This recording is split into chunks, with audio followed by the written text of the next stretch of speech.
On Central News tonight, robotics world champs. They're gearing up again. Ice cube in a coffee, the winning ingredients, and supplement use. It's on the rise.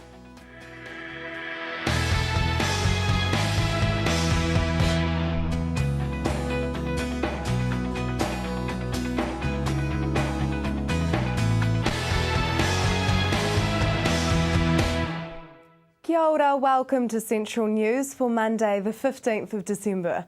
I'm Hilary Entwistle. The House of Science VEX robotics team has gone from strength to strength, with two competitive high school robots performing extremely well in the Bay Plenty scrimmages and a VEX IQ team of intermediate age students also ready to take on the local opposition. I caught up with two robotics champions off to the world champs. So Kate, what are you building here? I'm building a robot for the VEX competition Skyrise, which involves cubes and plastic poles which you have to build on top of one another. So the part that I'm working on at the moment is the lift, which is designed to be able to pick up the cubes and put it on top of the poles or the Skyrise. So it's got wheels so it can move forward and back, and it's got gears, which mean that it can put lots of torque outwards from the small little motor. Now, you've got to be able to lift one of these things, don't you, Dean? Yep. So what's the aim of the game? So each game is 2 minutes with 15 seconds at the start. Robot does, pre-program things to as many points as you can in 15 seconds. Then minute 45, driver control to get as many points. Then end of the game, total score. And each one of these on a post is 2 points. Each one at the top of a post is worth 3 points. So you get points for owning it. So this one be worth 3, but all ones below are worth 2. Not only is it complicated to build one of these things, it sounds really complicated to actually score.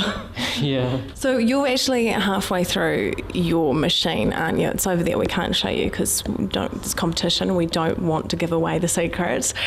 So you're halfway through, or you're kind of putting the finishing touches? Kind of making small adjustments and fine tuning, just changing things to make just generally everything more reliable and work faster or stronger. So there's like with the lift, if it sways side to side at the top, then it's not going to be that good for driving around quickly. You can kind of break things easily. So just making things stronger so it's just doesn't twist or anything. Now, you guys went to the Worlds last year. How was it? It was really good. It was an amazing experience. It was both of our first times at Worlds. We both did really well. Dean and his team ended up second in your division, and my team ended up winning our division and losing in a very, very close game of the finals against another New Zealand team. So it was pretty awesome to do that well. How big is the Worlds when it comes to robotics? Pretty big. There's around 4,000 to 5,000 people competing and about upwards of 500 teams, I guess. So what are the prerequisites? You've got to use this kind of material? Do you get given the stuff beforehand, or can I go out and make a robot out of wood? So it's all put out by the big company VEX, who runs the whole competition, and they put out like different lengths of metal, different wheels, gears, sprockets, whatever you need to use. But the only parts that we can use are the VEX parts. So yeah, we have to go and buy all the parts, which can end up being quite expensive. The robots that we took to World last year were worth about $4,000. Well, I guess every sport can get quite expensive nowadays, can't it? And yeah, it sounds like this is one of the more expensive ones. Yeah. Well, I came from horse riding, so this was a bit cheaper than that. Yeah, actually, I'd rather my daughter get into robots than horses. Yeah, they can be expensive. And a robot is easier to fix than a horse. It definitely is. So do you think you have a chance of winning, or do you think New Zealand has a chance of winning this year? Well, New Zealand's been in the winning team for the last 5 years or so. So I think New Zealand is always really, really strong when it comes to robotics, and I think we have a really good chance of winning again. Now, we're all the way at the end of the world, one might say, well, a lot of people do say.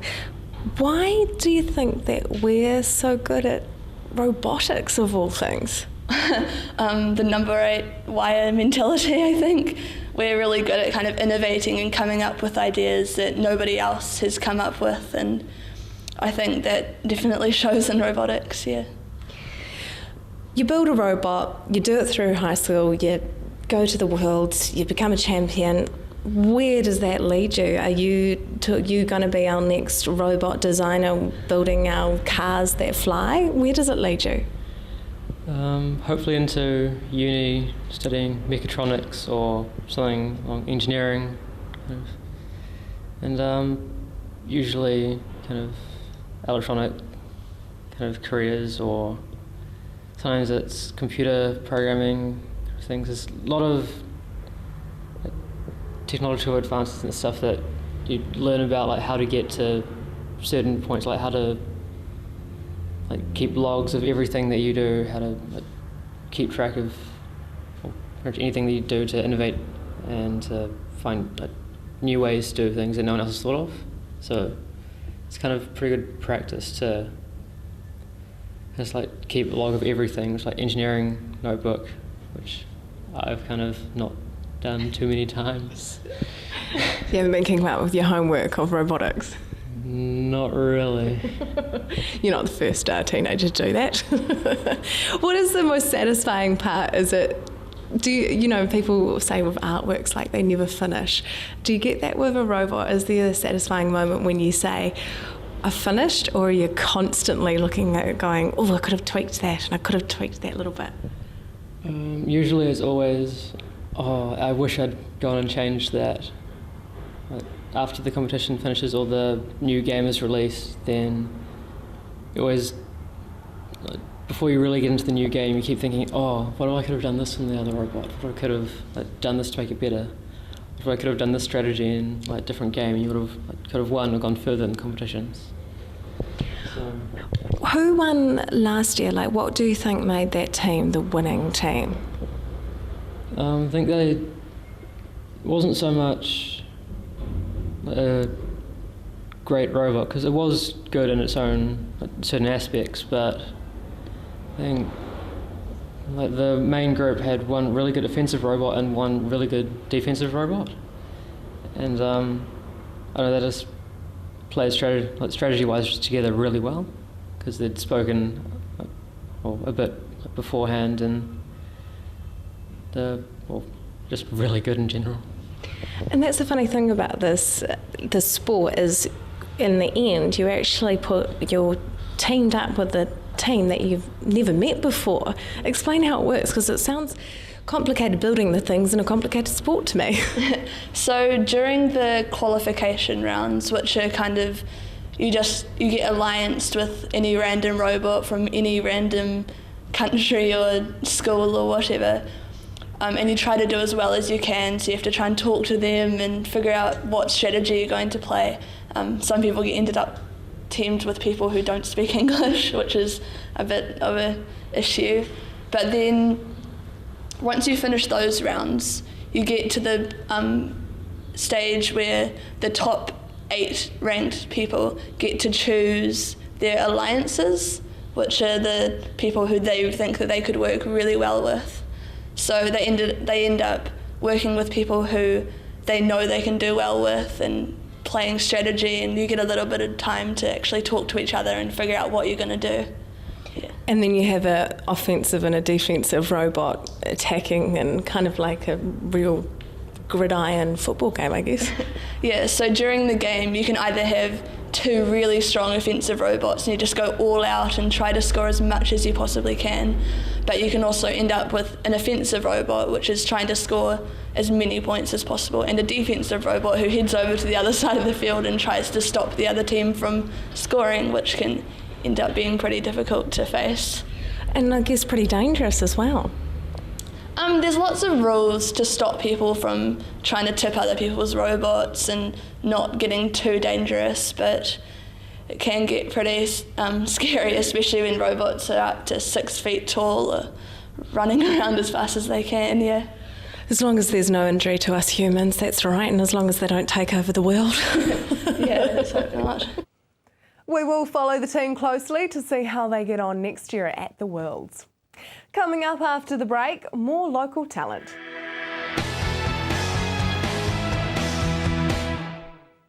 Welcome back to Central News on TV Central. The Lion Foundation's Play It Strange winner of the songwriting competition is a Tauranga local. Talia Dalton is 13 years of age from Tauranga and, as I found out, has a bright future ahead of her. I caught up with her after her win to find out about her winning song, Ice Cube in a Coffee. So the award is from Play It Strange. It's like a competition for all around New Zealand, and you enter your home written songs into it, and they judge the songs on the way that you've written the lyrics and like the meanings and stuff. And yeah, and I got first place in it, and yeah. So you've done that already? Yeah. How was it? Oh, it was great. It was a great first experience. We were meant to be in the B studio, but we ended up being in the A studio because it was empty, and that's like the really big, really nice studio. I was really excited about it. Ice Cube in a Coffee, what do those lyrics mean?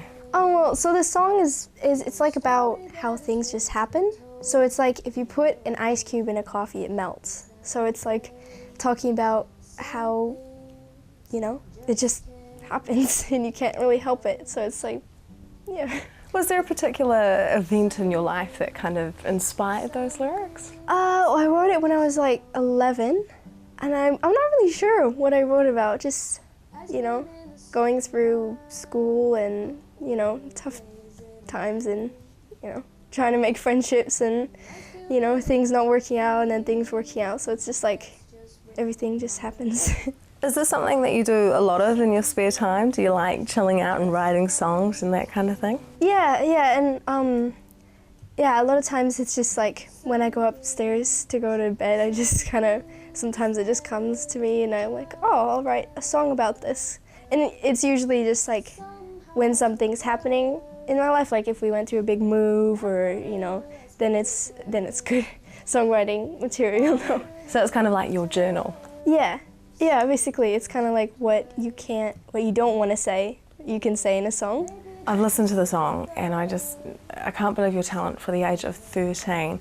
Is it natural talent, or have you had lessons, or how did you get so musically talented? I didn't have any lessons for it. I mean, in year 7 I like went in a choir kind of group and we just sang, so it kind of got a little bit of my fear of playing in front of people over, but it's just from being in a musical family, you know, my parents and stuff just inspired it.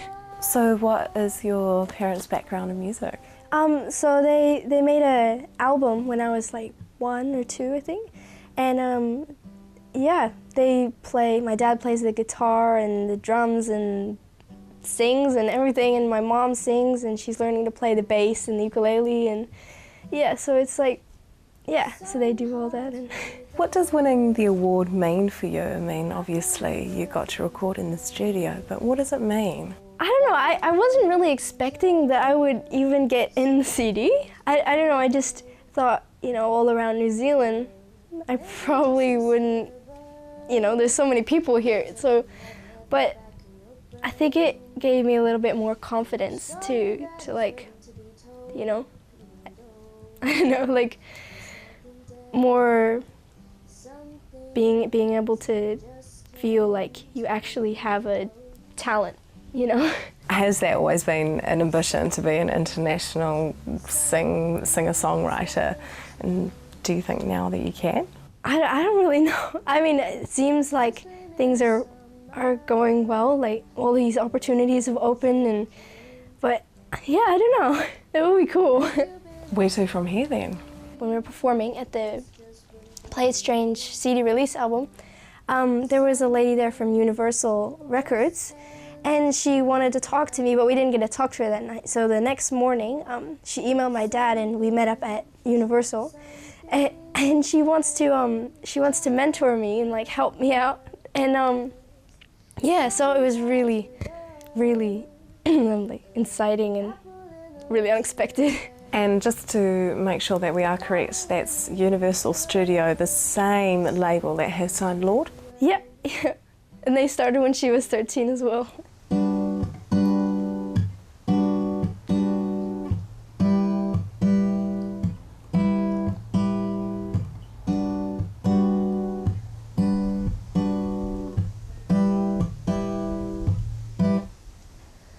Some hearts wither like an apple in the last month of decay, or a flower in the winter. Some just wilt away, or maybe just a sliver, like something nagging at the back of your brain, or a story that is waiting to be told, even though it's not the day.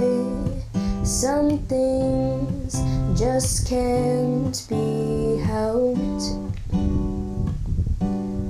Some things, they just melt. Like ice cream in the summer, or glaze in a kiln, an ice cube in a coffee that's just waiting for the milk. Some things just can't be helped. Some things, they just, some hearts wither like an apple in the last month of decay, or a flower in the winter. Some just wilt away, or maybe just a sliver, like something nagging at the back of your brain, or a story that is waiting to be told, even though it's not the day. Some things just can't be helped. Some things, they just.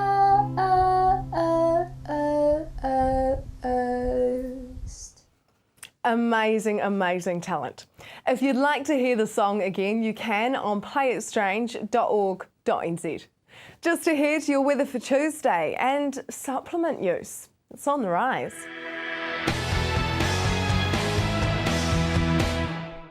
Welcome back to Central News. Reality programs like Jersey and Geordie Shore, the rise of the celebrity culture, CrossFit, or maybe it's the looming obesity epidemic. Whatever it is, there seems to be a rise in popularity in being fit and healthy, and supplement use. So much so that some Bay of Plenty gentlemen have started their own supplement company out of Mount Maunganui with truly Kiwi flavours like Fijo. I found out if looking like Arnold Schwarzenegger is what Kiwis are after. Well, there were 3 of us in Australia. We were all close friends and we were all gymming it all the time over there. And we just realised that when we came back to New Zealand after living over there for 3 years, that the supplement stuff were a lot more expensive over here. And they were the same brands as that, but they were even the exchange rate was a lot worse than what we even assumed. So we just decided to make supplements for our friends, and then we ended up making them for other people as well. Is there really a need for another supplement company? We definitely think so, because the industry just keeps on growing and growing and growing. It's never going to stop, I don't think. And we just enjoy it. It's a job we love to do, and we just want to help other people enjoy it as well. Why take a supplement? Supplements are there to give the users the nutrients they might be missing from their diets. So if you're missing, say, protein, carbs, fats, that sort of thing, you can take a supplement to get it up to the levels that you want, and therefore recover faster, perform better. There seems to be more evidence now that processed foods are bad for us. Isn't supplements processed? Yes, there is that, but there's also the side that we at Adonis, we prefer to use natural ingredients when we can, and we're looking at actually changing all of our flavours to natural, which we have most of them natural at the moment, and colours, most of them natural as well. So we're just, when we can, we don't want to exchange the flavour for the actual natural side of it. We want to make it taste good, but still be as much as natural as we possibly can. There seems to be a rising popularity, especially in the younger generation, to be fit and healthy. Why do you think that is? I think there definitely is a rise in the popularity of the fit and healthy lifestyle. I think it's a lot to do with just the public image of it all being a lot more acceptable. There's lots of TV shows now that promote it, and also celebrities as well, like Mark Wahlberg, and you see Wolverine or Hugh Jackman out there doing it, putting it up on like Facebook, and it's just appealed to the younger generation a lot. Some would associate supplements with bodybuilders. Would that be accurate? It's definitely a common misconception that we get a lot. It helps bodybuilders for sure, but it's not just for them. It could help the everyday person just trying to get a little bit fitter or lose a bit of weight. It'll definitely help. Our protein is New Zealand protein. It's also quite cheap compared to others. We keep the ingredient list to a minimum, so we don't want to have a big chemical list on the back. We try and keep it as healthy as possible. Like Nick said, we've got natural colours and flavours in it. Why take a protein powder? Oh, for post-workout, you want to try and repair those muscles that you've got. You usually damage them. It sounds bad, but when you're working out, you damage your muscles and you need the fuel to repair them again. Now for our weather for Tuesday.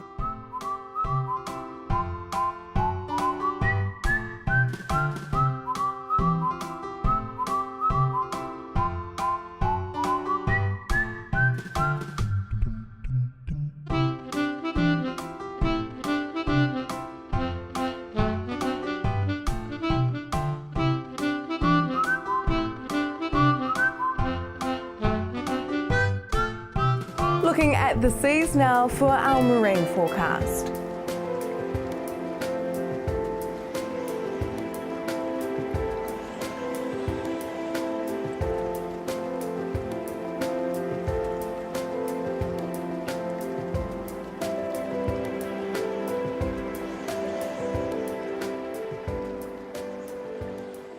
That is the program for today. If you would like to get in contact with us, you can do so by liking our Facebook page, centralnews.tv, or you can email us news@tvcentral.co.nz.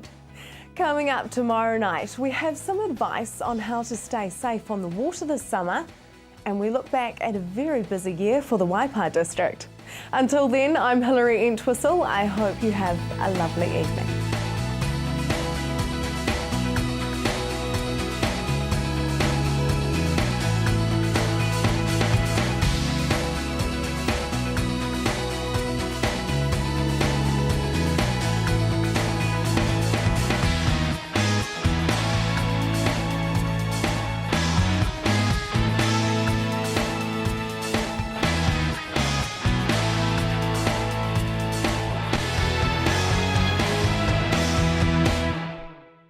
This has been an Alpha Media production, a division of Television Media Group.